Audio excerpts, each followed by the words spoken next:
It's balanced, it's accurate and entertaining. It's the news at noon on ABM Radio. It's facts, it's balanced, it's accurate and entertaining. It's the news at noon on ABM Radio. It's facts, it's balanced, it's accurate and entertaining. It's the news at noon on ABM Radio. It's noon. Today the 3rd day of March 2023. After election loss, Ikpeazu sacks TC chairman and deputy names replacements. Over Tinubu's victory, 6 states drag federal government to Supreme Court. And on foreign scene, legendary jazz saxophonist Wayne Shorter dies at 89. These are the major headlines on the news at noon. We'll take commercials right back to the details and many more. Stay connected. It's balanced, it's accurate and entertaining. It's the news at noon on ABM Radio. It's facts, it's balanced, it's accurate and entertaining. It's the news at noon on ABM Radio. Welcome back. I am Chir Omahe. Now the details. The Abia State Governor Okezie Ikpeazu has sacked transition committee chairmen of 6 local government areas in the state along with their deputies, ABN TV reports. This comes hours after he was announced by the Independent National Electoral Commission (INEC) to have lost his Abia South senatorial bid to the sitting senator Enyinnaya Abaribe. On March 3rd, 2023, at around 2 a.m., an explosion occurred when one of the buses carrying crude oil kicked its vehicle while it was being driven to another location where it would be refined in Artisanal refineries. Crude Nigeria's oil spill alert system, COSAS, and members of its 1 million youth volunteers network of human rights defenders and promoters in the Niger Delta have reported to ABN TV that an explosion at a crude oil tapping point in Rumekpe community in Emuoha local government area has claimed many lives. A coalition of northern youth groups under the aegis of Arewa Peace Initiative have appealed to President-elect Bola Ahmed Tinubu and leadership of the All Progressives Congress (APC) to zone the seat of the Senate President to the southeast region for the interest of peace and stability. The national coordinator of the group, Malam Yakubu, stated this in a press statement signed and made available to journalists in Kaduna on Thursday.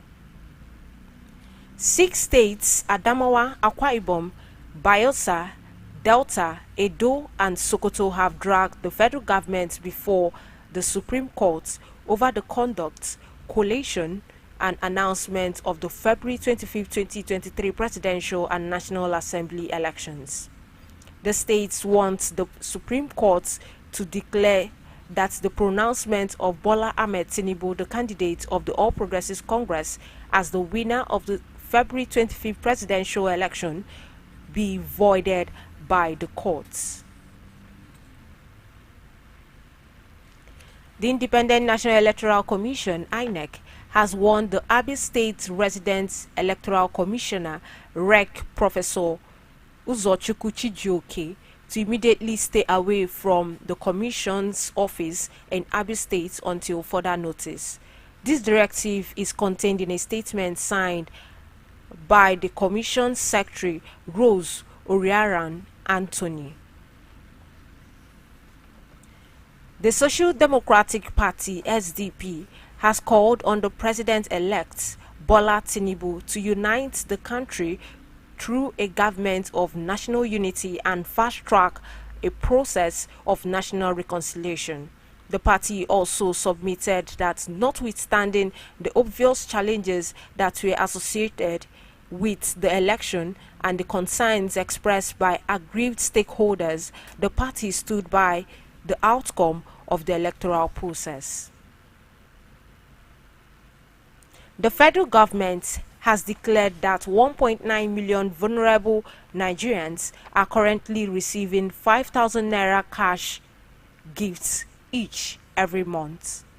The Minister of Humanitarian Affairs, Disaster Management and Social Development, Hajia Sadia Omar Farouk, stated this on Thursday at a one-day stakeholders retreat on National Social Investment Bill organized by the Senate Committee on Social Duties. While on foreign scene, one of the greatest jazz saxophonists, Juan Schutter, died in Los Angeles at the age of 89. A well-known figure on the jazz circuit in the late 1950s, Schutter is credited with shaping much of 20th century jazz music. Premier League chief executive Richard Masters has told Chelsea to sell players in the summer in a bid to balance their books after spending €600 million on new signings this season. While on sports, Flying Eagles defender Abel Oguche can't hide his excitement after the team secured a ticket to the 2023 FIFA U20 World Cup. Ladan Boso's side defeated the Hippos of Uganda 1-0 on Thursday night in their quarter-final tie. Former Super Eagles winger Tijani Babangida has lauded the Flying Eagles' qualification to the semi-finals of the 2023 U20 Africa Cup of Nations. Recall that the Flying Eagles defeated the Ugandan Hippos 1-0 on Thursday in Alexandria, Egypt. And that brings us to the end of the news at noon. But before we go, a recap of the major headlines. After election loss, Ikpeazu sacks TC chairman and deputy, names replacements. Over Tinubu's victory, 6 days drag federal government to Supreme Court. Legendary jazz saxophonist Juan Schutter dies at 89. For these and many more, log on to our website at www.abntv.com.ng. You can also download our app via Google Play Store. Download ABN Radio. You can also follow us on any of our social media platforms displayed on screen. This is edited and packaged by Ifeanyi Okali. I am Chinwe Omai. Stay connected for more of our programs coming up shortly. Do stay safe and have a lovely day ahead. ABN Radio. It's facts, it's balanced, it's accurate and entertaining. It's the news